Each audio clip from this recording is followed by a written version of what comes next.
Hello everyone, welcome to my YouTube channel learn with Kanika. आज हम करने वाले हैं एक नई सीरीज़ स्टार्ट जिसमें हम प्रैक्टिस सेट करेंगे यूपी जूनियर सुपर टेट के लिए। आपको इसमें पता ही है कि एक तो हमारा जर्नल पेपर होगा जो सबके लिए ही कंपलसरी होगा, और सेकंड होगा कि उसमें अपना अपना सब्जेक्ट वाइज हमें डिसाइड करना है कि हमें क्या लेना है अपने ग्रेजुएशन के अकॉर्डिंग। एक है मैथ साइंस, एक है हमारा एसएसटी और एक हिंदी या इंग्लिश में से कोई लैंग्वेज। तो हमें आज हम जो कर रहे हैं प्रैक्टिस सेट वो है मैथ्स का। उसमें हमारे 50 क्वेश्चंस आने वाले हैं। तो ये हम करने वाले हैं practice set youth competition times का जो प्रैक्टिस सेट है उसमें से। अब हमें पता है कि पूरे 50 क्वेश्चंस एक क्लास में जो अगर करेंगे तो वो बहुत ही लेंथी हो जाएंगे, इसलिए हमने इस पार्ट में पहले 25 क्वेश्चंस किए हैं जिसे हम इजीली और कम टाइम में कैसे कर सकते हैं। अगर आपको वीडियो अच्छी लगे तो इसे ज़्यादा से ज़्यादा लाइक एंड शेयर ज़रूर करें। Now let's start. क्वेश्चन 1, इसमें अब ये 51 के अकॉर्डिंग इस टाइप से नंबर है कि इसमें 1 to 150 सारे क्वेश्चंस एक साथ दिए हुए हैं। तो 50 तक तो हमारे जर्नल पेपर के थे जिसे हम नेक्स्ट क्लास में करेंगे।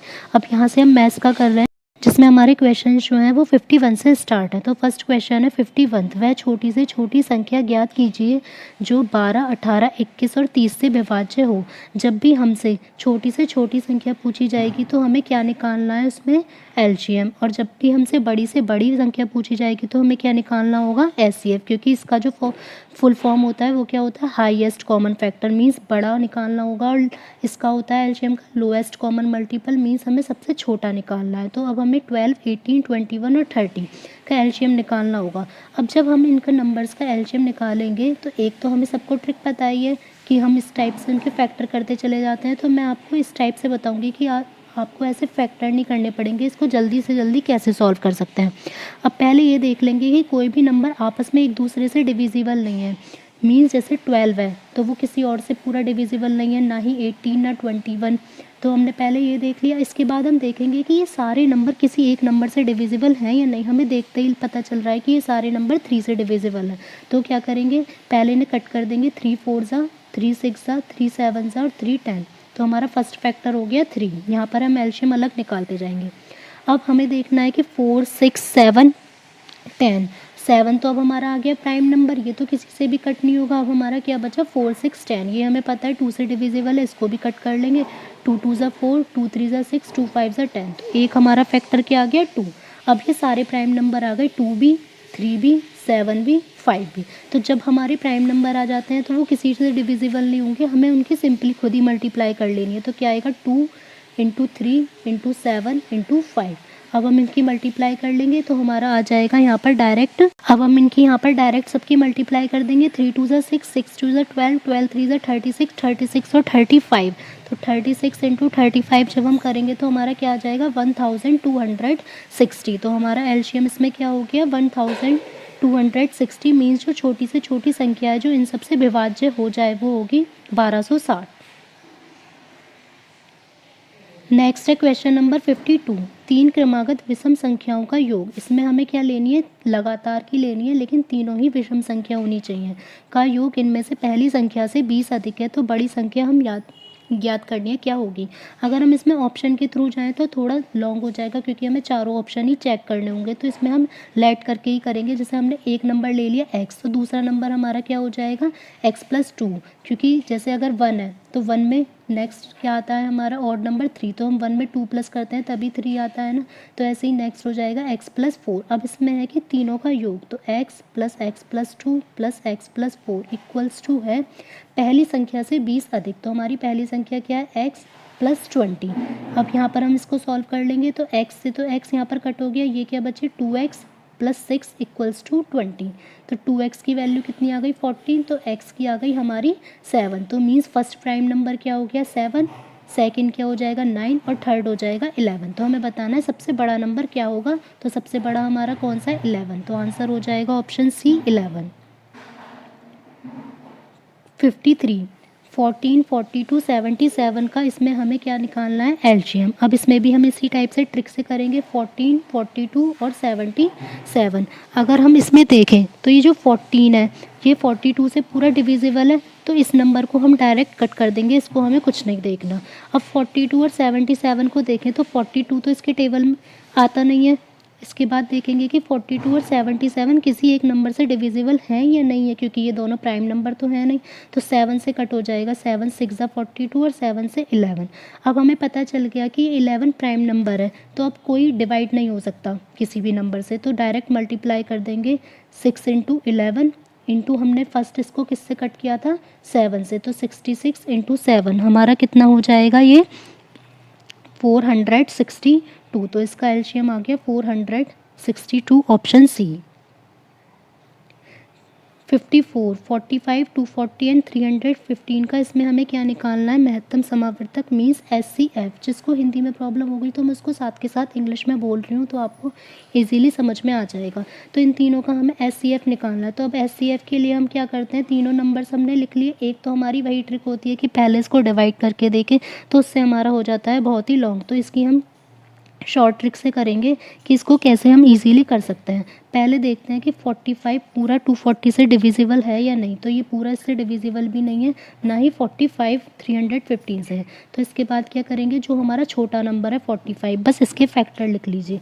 तो 3 3 ज़ा 9, 5 ज़ा 45, इतना हो गया। अब इन फैक्टर्स में से हम देखते हैं कि कौन कौन से फैक्टर इनसे डिविजिबल है। पहला देखते हैं 3, तो 3 जो है 240 से भी डिविजिबल है, 340 को भी कट कर देगा और 315 को भी कट कर देगा, तो हमारा हो गया 3 इंटू। अब हम नेक्स्ट देखते हैं 5 इससे को भी कट कर देगा और इसको भी कट कर देगा, तो हमारा क्या बचा यहाँ पर 15, तो हमारा SCF क्या आ जाएगा 15। अब ये नेक्स्ट 3 इसलिए नहीं लिया है क्योंकि हमारा अगर हम नेक्स्ट 3 ले लेंगे तो ये तो पूरा ही 45 हो जाएगा और 45 इनसे डिविजिबल था ही नहीं, तो हमारा आंसर हो जाएगा डायरेक्ट 15। बस छोटे वाले नंबर के हमें फैक्टर करने हैं और उन फैक्टर्स को देखना है कि कौन कौन से फैक्टर हमारे डिविजिबल हैं। क्वेश्चन 55, निम्नलिखित में से कौन सा विकल्प 8.13 इंटू 10⁻6 के बराबर है। अब हमें इसमें लिखना है, ये स्टैंडर्ड फॉर्म में लिखा हुआ है कि नॉर्मल नंबर में हम कैसे लिख सकते हैं।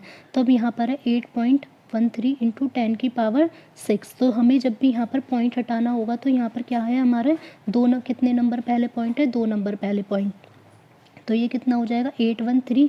तो 6 में से हम 2 लेस कर देंगे 4, तो कितनी बची 813 और 4 हमें 0 लगा देनी है। अगर जितने भी नंबर होंगे उतनी हमें पावर में से लेस कर देंगे, सिंपली हमारा आ जाएगा 813 और इसके आगे हमारी होंगी 40, तो आंसर हो जाएगा ऑप्शन डी।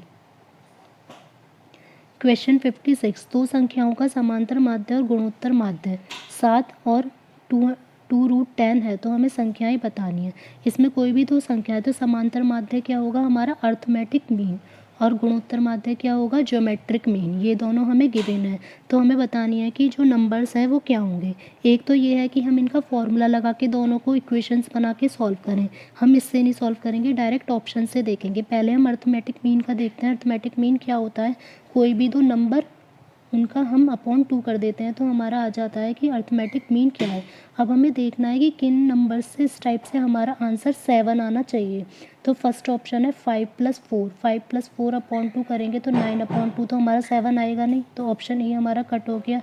अब हम देखते हैं ऑप्शन बी 2 + 20 अपॉन 2, तो ये कितना हो गया 22/2, 11, ये भी हमारा नहीं आया क्योंकि हमारा 7 आना चाहिए।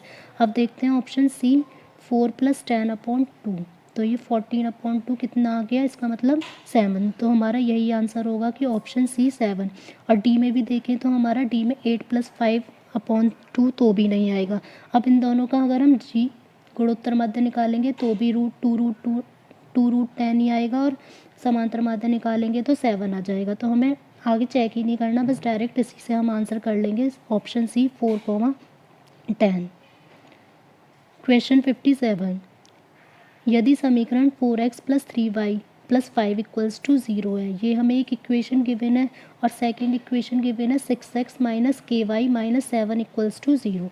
अब पूछा है, इसमें बताया है कि जो इनका कोई भी हल नहीं है, मीन इन दोनों इक्वेशन को अगर हम सॉल्व करेंगे तो इनका कोई भी सॉल्यूशन नहीं है, तो k की वैल्यू क्या होगी। तो ये हमारा लीनियर इक्वेशंस है कि जब हमें पता है कि जब सॉल्यूशन नहीं होता, अब हम जैसे ये कंपेयर करते हैं ax + by + c = हमारी इक्वेशन होती है, तो फर्स्ट वाले में तो हो जाएगा a1 b1 c1 और सेकंड वाले में हो जाएगा a2 b2 c2। तो जब भी कोई समीकरण का हल नहीं होता तो उसके लिए क्या इक्वेशन होती है, हमें डायरेक्ट लगा देनी है a1/a2 = b1/b2 और नॉट इक्वल टू C1/C2।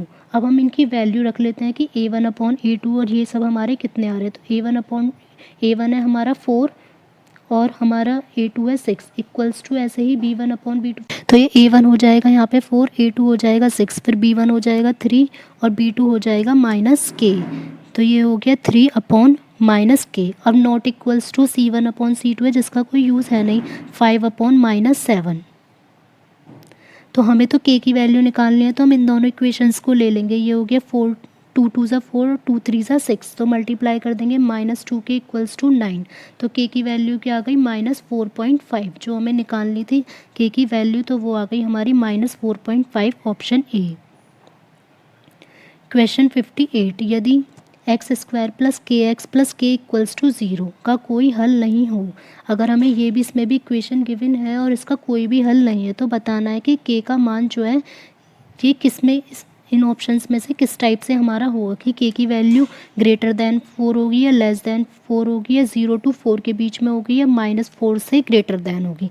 अब हमें इसमें क्या देखना होगा कि कोई भी हल तो है नहीं इस इक्वेशन का, तो पहले इस इक्वेशन को हम देख लेते हैं कि जो हल नहीं होता तो इसका मतलब जो इसके रूट्स होंगे वो क्या होंगे हमारे इमेजनरी। तो इमेजनरी जब रूट्स होते हैं तो B² - 4AC क्या होता है, लेस दैन 0, मीन्स नेगेटिव में वैल्यू होती है, तभी हमारा नहीं आता ये आंसर। तो क्योंककि यहाँ 2 इक्वेशन होती तो पहले वाले क्वेश्चन की तरह कर लेते, लेकिन केवल एक इक्वेशन हमें गिवन है, इसमें कंपेयर नहीं कर सकते।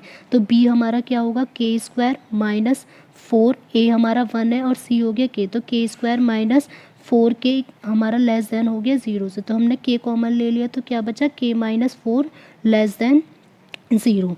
अब इस वाले क्वेश्चन की हमारी तो जब भी हमारी इस टाइप की इक्वेशन बनती है तो हमें देखते ही पता चल जाता है कि जो K की वैल्यू है वो हमारी किस किस के बीच में आएगी, 0 और 4 के बीच में। और इसको एक कर्व से भी देख सकते हैं, वो मैं बता देती हूँ कि इस टाइप से हमारा कर्व बनता है, यहाँ पॉजिटिव, यहाँ नेगेटिव और यहाँ हमारा पॉजिटिव। अब हमें किस किस के बीच में लेनी है वैल्यू, 0 और 4 के बीच में। तो ये 4 से आगे पॉजिटिव हो गई और 0 के आगे यहाँ पर हो गई। अब हमें क्या देखना है कि यहाँ पर हमारा आ रहा है लेस दैन 0। लेस दैन 0 का मतलब क्या होगा, नेगेटिव। तो नेगेटिव के बीच में क्या वैल्यू आ रही है हमारी, 0 to 4। तो जो K की वैल्यू है वो क्या होगी, 0 से बड़ी होगी और 4 से छोटी होगी। वरना डायरेक्ट भी इससे देख सकते हैं कि K की वैल्यू एक तो 0 आएगी, एक बार रखेंगे तो एक बार 4 आएगी, तो हमारी हो जाएगी K की वैल्यू 0 to 4 के बीच में।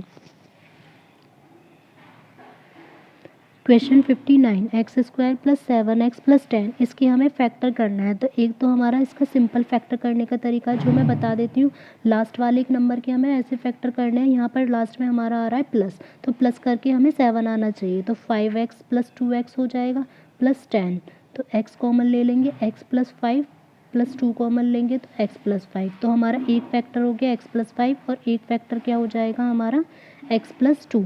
तो एक हो गया x + 5 और एक x + 2। तो हमारा आंसर पता चल गया हमें, ऑप्शन बी है। अब हम डायरेक्ट अगर इसे बिना सॉल्व किए ऑप्शन के थ्रू देखें तो वो कैसे होगा, यहाँ पर हमें पता चल रहा है कि यहाँ पर सारे ही पॉजिटिव साइन है, कोई भी नेगेटिव साइन नहीं है। तो जिसमें भी नेगेटिव है वो हमारे सारे कट हो जाएंगे। वैसे भी यहाँ 4 2 ज़ा 8 आ रहा है, ये भी कट। हमारा डायरेक्ट आंसर पता चल जाएगा कि ऑप्शन बी है। अगर यहाँ नेगेटिव होता तो हमें नेगेटिव वाला लेना पड़ता, लेकिन सारे में पॉजिटिव है तो सिर्फ पॉजिटिव वाला ही हमारा आंसर होगा। क्वेश्चन 60, यदि x² - 4x + 4b equals to 0, ये हमें इक्वेशन गिवन है। इसके दो वास्तविक हल हैं, मीन्स इसके दो रियल रूट्स होंगे हमारे जो आंसर होंगे, तो b की वैल्यू बतानी है। अब हमें जब ये पता है कि रियल रूट्स हैं तो B² - जो 4AC है वो हमेशा ग्रेटर दैन 0 होता है। अगर ये भी लिखा होता कि दो बराबर हल हैं तो इसको इक्वल्स टू हम B² - 4AC को इक्वल्स टू ले लेते 0, लेकिन हमें बराबर नहीं दिया हुआ, बस ये दिया हुआ है कि दो रियल रूट्स हैं। तो ग्रेटर दैन हम 0 ले लेंगे। B² की वैल्यू क्या आएगी, -4 का स्क्वायर -4 × 1 × 4b ग्रेटर दैन हमारा हो गया 0। तो यहाँ पर कितना आ जाएगा, 16 - 16b greater than 0, 16 greater than हो गया 16b, तो 1 ग्रेटर दैन हो जाएगा b से, मीन्स जो b की वैल्यू है वो क्या है, 1 से छोटी है। तो हमारा आंसर हो जाएगा ऑप्शन बी कि b इज़ लेस दैन 1। 61, उस मान का चयन करें जो निम्नलिखित व्यंजक में क्वेश्चन मार्क के स्थान पर आएगा।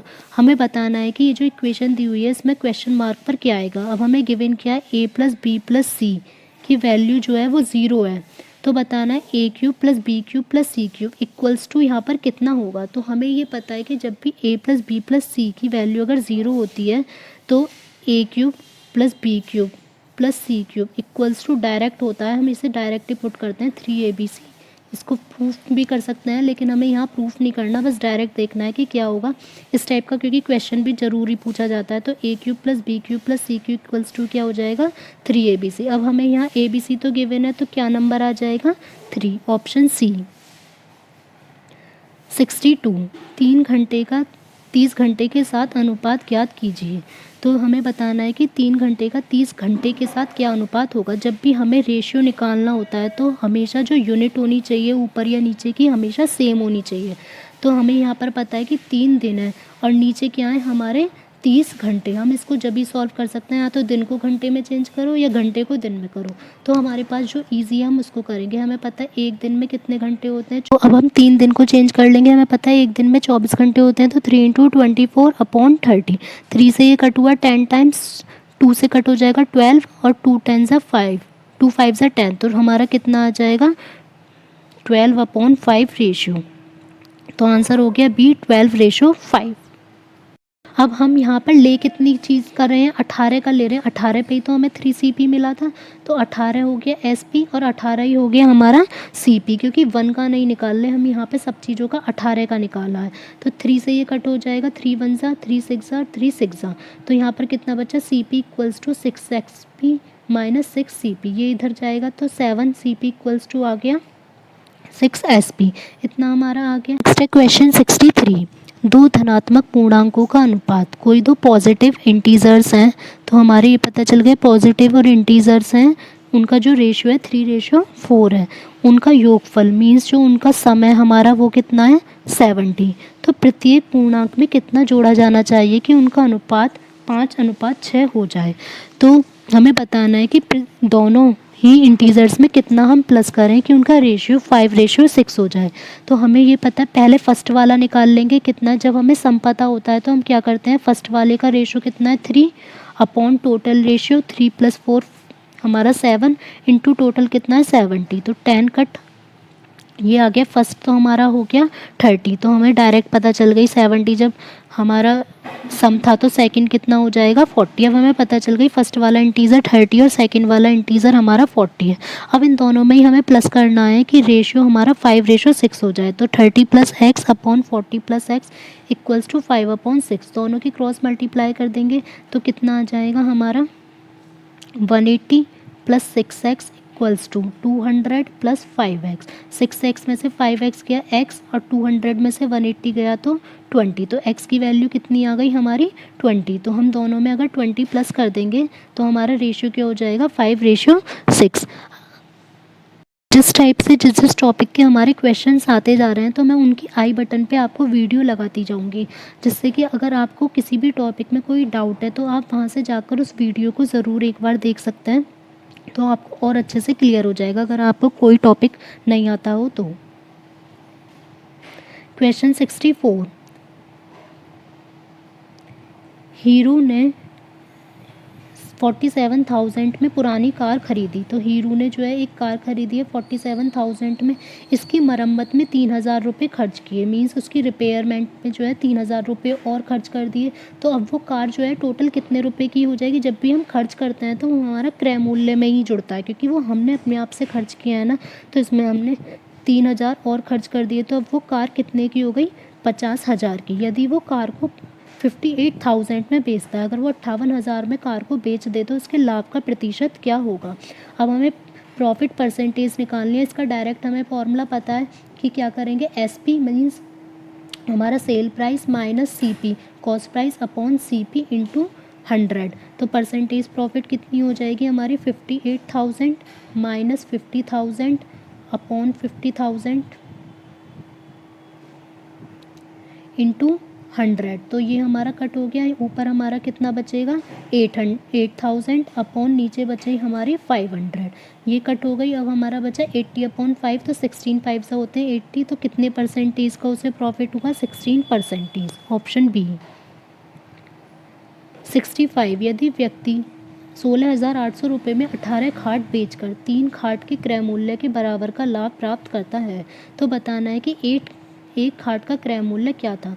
अब इसमें क्या है, 16,800 रुपये में उसने 18 खाट बेचे हैं, तो मीन्स जो 18 खाट हैं उनका जो SP है वो कितना हो गया हमारा 16,800, इतना हमें समझ आ गया। अब उसका जो प्रॉफिट है वो कितना है, जितना उनका 3 खाट के क्रय मूल्य के बराबर, मीन्स 3 जो खाट के CP होंगे उनके इक्वल है। तो बताना है कि एक खाट का क्रय मूल्य क्या होगा। अब हम सिंपली इसमें जैसे जैसे हमें गिवन है उसी टाइप से हम लगाते चले जाएंगे। हमें क्या प्रॉफिट, हमें पता है प्रॉफिट इक्वल्स टू क्या होता है, SP माइनस CP। तो प्रॉफिट इसमें कितना आ रहा है हमारा 3 CP के इक्वल्स टू। अब हमें निकालना है एक खाट का CP। तो CP इक्वल्स टू हमारी इक्वेशन बनी 6CP/7। यहाँ तक तो हमें पता चल गया। अब हमें देखते हैं SP कितना था। तो 18 SP जो था वो था हमारा 16,800 के बराबर। तो एक SP कितना हो जाएगा हमारा 16,800/18। अब इसमें नॉर्मली पुट कर देंगे तो CP इक्वल्स टू आ जाएगा 6 इंटू 16,800/7 इंटू 18। तो 6 3 सा हो गई ये 18। अब ऐसे ही सेम इससे कट कर लेंगे तो ये 3 से कट हो जाएगा, 3 5 सा 15 और 5600 और 7 से कट हो जाएगा 800। तो एक खाट का जो क्रय मूल्य था वो कितना था, 800 रुपये। Option C. क्वेश्चन 66। एक वस्तु को 5% हानि पर 1235 रुपये में बेचा गया। तो ये तो हो गया इसका SP और ये हो गई इसकी लॉस परसेंटेज की। 1235 में बेचा गया है लेकिन उसे 5% का लॉस हुआ है।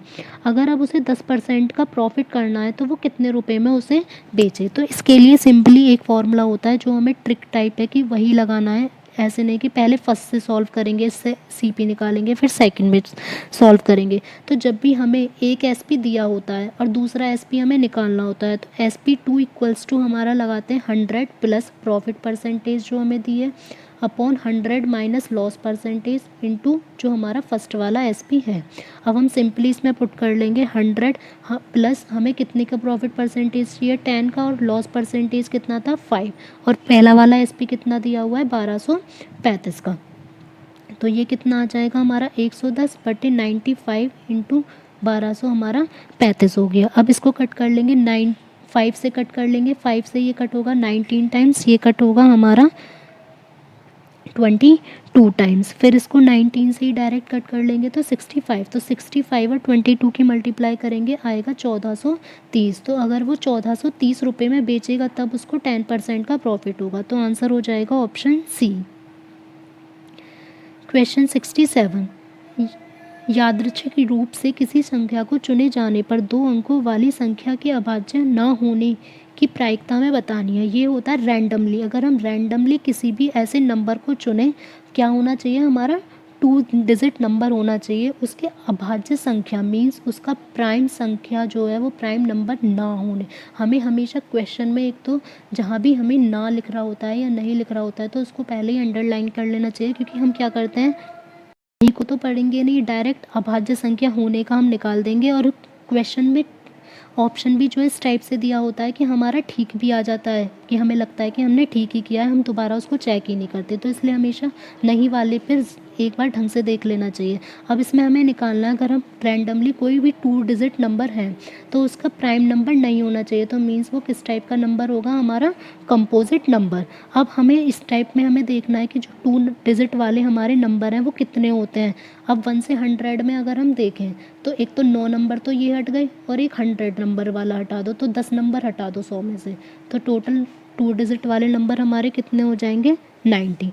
अब हमें देखना है कि प्राइम नंबर कितने होते हैं। तो 1 से 100 तक जो हमारे प्राइम नंबर होते हैं वो होते हैं 21।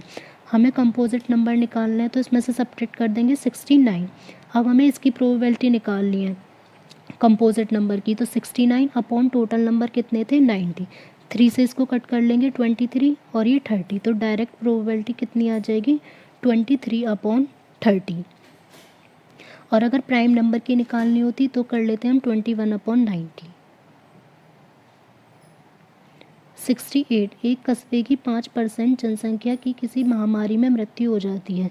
कि एक कोई टाउन है उसकी जो पॉपुलेशन है वो 5% एक महामारी में मर जाती है और बची जनसंख्या में से 8% घबराकर कस्बे को छोड़कर चले गए, और उसमें से जो भी बचे थे तो उसमें से 8% लोग ऐसे थे कि जो डर से टाउन को छोड़कर चले गए। यदि कस्बे की कुल जनसंख्या अभी 88,274 है, यदि अभी भी जो टाउन में लोग हैं वो 88,274 हैं, तो बताना है कि शुरू में वहाँ पर कितने लोग थे। अब हमें ये पता है कि 5% लोग तो मर गए, तो कितने बचे हमारे 95%, और 8% ऐसे हैं जो और छोड़कर चले गए। तो 95/100 इसका परसेंट, इंटू इसको 8 को माइनस कर देंगे तो कितना बचेगा, 100 में से 92%, इंटू ये टोटल पॉपुलेशन इक्वल्स टू हमारी कितनी दे रखी है, 88,274।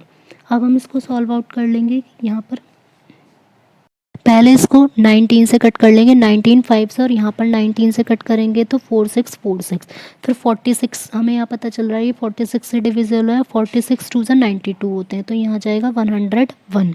अब हम 5 2 10 हो गई, तो हमारी 1 0 हो गई यहाँ पर कट, तो x की वैल्यू कितनी आ जाएगी, 101 तो ये था ही, और 3 0 और इधर चली जाएंगे, तो जो शुरू में पॉपुलेशन थी वो थी हमारी इतनी। तो आंसर हो जाएगा ऑप्शन बी। 69, मॉरिस भोजन पर अपनी आय का 25% खर्च करता है। मॉरिस जो है वो अपने फूड पर अपनी पूरी टोटल इनकम का 25% स्पेंड कर देता है। उसे 1,000 रुपये की वेतन वृद्धि मिली, मीन्स जो उसकी सैलरी थी वो 1,000 और बढ़ गई, लेकिन उसने खाद्य वस्तुओं पर अपना खर्च नहीं बढ़ाया, लेकिन जो मतलब फूड पर वो खर्च करता था उसने उसको इंक्रीज़ नहीं किया।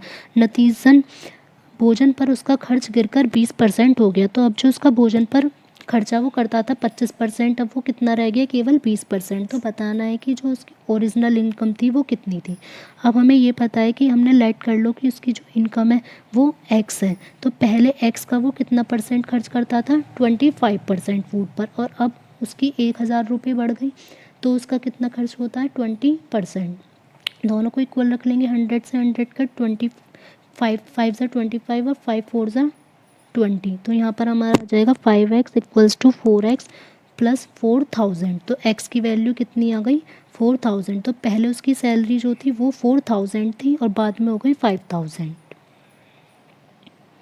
70, 250 ग्राम का ऐसा विलयन जिसमें ग्लूकोज की मात्रा 5% हो। 250 ग्राम का एक सॉल्यूशन है जिसमें ग्लूकोज की जो क्वांटिटी है वो 5% है, तो बताना है कि इसमें कितनी ग्लूकोज की आवश्यक मात्रा होगी। जब हमें पता है कि इसमें 5% है तो 250 का डायरेक्ट 5% हम निकाल देंगे, तो ये हमारा आ जाएगा 125/10, तो मीन्स 12.5 ग्राम उसमें कितना होगा, ग्लूकोज। 71, एक व्यक्ति साधारण ब्याज की दर से 4% प्रति वर्ष की दर से 2 वर्ष के लिए 5,000 रुपये उधार लेता है। एक व्यक्ति है जो सिंपल इंटरेस्ट पे उसका रेट है 4%, 2 साल के लिए वो 5,000 रुपये उधार लेता है। वह इसे 2 वर्ष के लिए 6.25% की वार्षिक दर पर अन्य व्यक्ति को दे देता है। उसके बाद वो किसी और 5,000 रुपये लेकर किसी और को दे देगा 2 साल के लिए, और उसकी रेट ऑफ परसेंटेज जो है वो भी इंक्रीज़ कर देगा।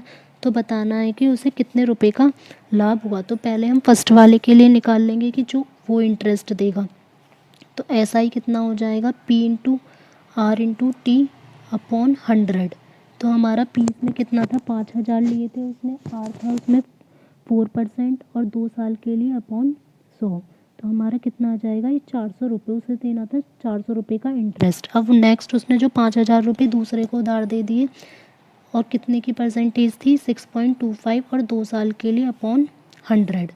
ये हमारा पॉइंट हटेगा तो यहाँ से 2 0 कट हो जाएंगे, 52 ज़ा 100 और 2 से 2, तो 625 रुपये उसने उससे कमा लिया। अब 400 रुपये तो वहाँ पर देगा और 625 रुपये मिल रहे हैं, तो उसे कितने रुपये का प्रॉफिट हो गया, 225 रुपये का। टोटल तो उसे 225 का प्रॉफिट होगा, लेकिन उसमें पूछा गया है क्वेश्चन में यहाँ पर कि प्रति वर्ष उसे कितना होगा, तो ये पूरे 2 साल का प्रॉफिट है, तो 1 साल उसका निकालेंगे तो 2 से डिवाइड कर देंगे, तो 1 साल में उसे कितने रुपए का प्रॉफिट हो जाएगा, 112.5 रुपये का। Option B. 72, यदि एक राशि निश्चित दर पर 4 वर्ष में दुगनी हो जाती है। कोई भी एक अमाउंट है, एक उसकी फिक्स रेट है, वो 4 वर्ष में दुगनी हो जाएगी।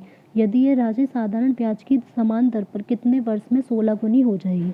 तो जब भी हमें ये टाइम्स वाला क्वेश्चन दिया होगा कि इतने टाइम्स एन टाइम्स की कितने टाइम्स हो जाएगा, तो जब भी हमें रेट निकालना होगा या टाइम निकालना होगा तो उसके लिए हम ये फॉर्मूला लगाएंगे 100 इंटू कितने टाइम्स हो जाएगी 2 टाइम्स, तो उसमें से हमेशा जितने भी टाइम्स हो जाएगी उसमें से हमें 1 लेस कर देना, तो 2 माइनस 1 कितना हो गया 1 अपॉन हमें दिया हुआ है यहाँ पर टाइम, तो टाइम का डिवाइड कर देंगे तो कितनी आ गई परसेंटेज 25%। अब सेकंड में पूछा है 16 गुनी और कितनी वर्ष में, इसमें टाइम पूछा है तो यही सेम लगाएंगे 100 इंटू 16 गुना है तो 16 माइनस 1 कितना हो जाएगा 15, और इस बार हमें परसेंटेज दिया तो अपॉन 25 से 4 बार कट हुआ तो कितने साल में वो 16 गुनी हो जाएगी 60 साल में, तो हो जाएगा आंसर ऑप्शन डी। 73 रंजन 4% की वार्षिक चक्रवृद्धि ब्याज की दर से 7500 रुपये उधार लेता है, तो रंजन इसमें लग रहा है हमारा कंपाउंड इंटरेस्ट, उस पर वो 4% से 7500 रुपये उधार लेता है। 2 वर्षों के लिए चक्रवृद्धि ब्याज क्या होगा अगर ब्याज वार्षिक चक्रवृद्धि है, तो इसमें हम डायरेक्ट CI का फॉर्मूला लगा लेंगे, वो हमें पता है क्या होता है P1 + R/100 की पावर n और -1। अब इसमें वैल्यू पुट कर लेंगे, P हमें कितना दे रखा है 7500 इंटू 1 + 4/100 की पावर कितने साल के लिए 2 साल के लिए -1, 4 से ये कट कर लेंगे 25 टाइम्स, तो हमारा आ जाएगा 7500 इंटू 25 + 1 हो जाएगा 26 इंटू 26, जब एलसीएम लेंगे तो इधर जाएगा 25 इंटू 25 अपॉन में 25 इंटू 25।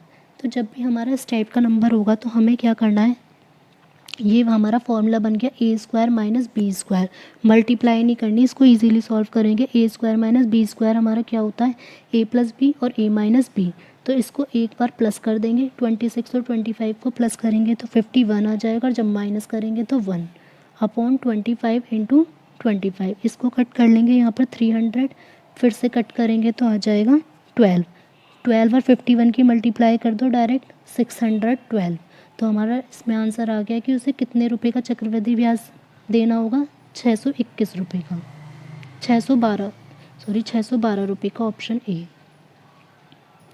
74 रुपीज़ एक्स की राशि पर, यहाँ पर हमें रुपीज़ दिए हुए नहीं है, इसमें दे रखा है एक्स रुपीज़ है, 8% की दर से 3 वर्ष का साधारण ब्याज, इस पहले वाले पर तो हमें निकालना है साधारण ब्याज, ₹4000 की राशि पर 10% की दर से 2 वर्ष के लिए चक्रवृद्धि ब्याज, सेकंड वाले पर हम CI निकालेंगे और फर्स्ट वाले पर SI, उसके आधे के बराबर है, तो मीन्स जो SI है वो CI के आधे के बराबर है, तो डायरेक्ट हम इसमें पुट कर देंगे SI का फॉर्मूला P इंटू R हमारा हो जाएगा 8 और 3 साल के लिए अपॉन 100 इक्वल्स टू इधर लगा लेंगे SI का फॉर्मूला, तो 4000 और अपॉन 2 हमें करना ही है आधे के लिए, 1 + 10/100 की पावर 2 - 1, ये कट हो गया हमारा 4 × 2 = 8 और ये 4 से 25 और ये 2 से कट होगा 2000 और ये 2 से फिर से कट हो जाएगा 1000, तो हमारा कितना बचा यहाँ पर 3x अपॉन 25 इक्वल्स टू 1000, यहाँ पर हो जाएगा 10 और 1 11, तो 11 × 11 - 10 × 10 अपॉन 10 × 10, इसमें भी फिर से यही फॉर्मूला लगाएंगे, एक बार इन्हें प्लस कर देंगे और एक बार माइनस, तो 3x अपॉन 25 इक्वल्स टू, ये तो कट हो गई दोनों 0, 10 इंटू प्लस करेंगे तो 21 और माइनस करेंगे तो 1, 3 7 हो गई 25, तो x की वैल्यू आ गई 25 7 175 और 1 0, तो 1750, तो जो शुरू में जो मनी थी वो x थी, वो थी 1750, ऑप्शन ए। 75 सभी 4 शहरों में निरक्षर लोगों का कुल कितना प्रतिशत 1 दशमलव स्थान तक पूर्णांकित है, इसमें हमें बताना है, इसमें 4 शहर दिए हुए हैं ABCD और उनकी जनसंख्या दी हुई है, साक्षर मतलब पढ़े लिखे कितने लोग हैं, लिटरेट और निरक्षर होगा इलिटरेट की कितने अनपढ़ लोग हैं, और यहाँ पर दिया हुआ है साक्षर लोगों का परसेंटेज किस टाइप से है, तो हमें बताना है कि पूरे टोटल 4 शहरों में निरक्षर लोगों का परसेंटेज क्या होगा, तो टोटल परसेंटेज जब निरक्षर की निकालेंगे तो पहले तो टोटल जनसंख्या निकाल लेंगे कितनी है, तो 200 300 150 120 इन सबको हम प्लस कर देंगे, हमारा आ जाएगा 770। अब हमें नेक्स्ट निकालनी है निरक्षर लोग कितने हैं, तो निरक्षर लोग हमारे कितने आ जाएंगे 50 100 100 और 90 को ऐड करेंगे 340, बस डायरेक्ट अब इसका परसेंटेज निकाल देंगे 340 अपॉन 770 इंटू 100। ये 0 से 0 कट होगा, अब इसमें कोई भी कट नहीं हो सकता, तो 3400 अपॉन 77। इसको जब हम डिवाइड करेंगे तो हमारा आएगा 44.15। अब इसमें हमसे क्वेश्चन में पूछा है कि 1 दशमलव तक हमें बताना है, तो इसको राउंड ऑफ जब करेंगे 5 है तो यहाँ हो जाएगा हमारा 44.2, क्योंकि इस ऑप्शन में 44.1 भी है और 2 भी है, तो हमें राउंड ऑफ करके आंसर लगाना होगा 44.2%। आज हमने इसके 25 क्वेश्चंस कंप्लीट कर लिए हैं। अब कल को इसके फिर से आगे के 25 क्वेश्चंस कंप्लीट कर लेंगे, जिससे कि मैथ्स का एक प्रैक्टिस सेट हमारा कंप्लीट हो जाएगा। अगर आपको कोई भी डाउट हो तो आप कमेंट सेक्शन में पूछ सकते हैं या फिर बता सकते हैं। अगर आपको वीडियो में कोई कमी लगी हो या आपको अच्छी लगी हो तो आप ये भी ज़रूर बताइएगा। और साथ ही अगर आप चैनल पर नए हैं तो प्लीज़ चैनल को सब्सक्राइब ज़रूर करिए एंड साथ ही बेल आइकन भी प्रेस कर देना, ताकि आपको वीडियो का नोटिफिकेशन अपलोड होते ही मिल जाए। एंड वीडियो को ज़्यादा से ज़्यादा लाइक एंड शेयर करें। Thank you.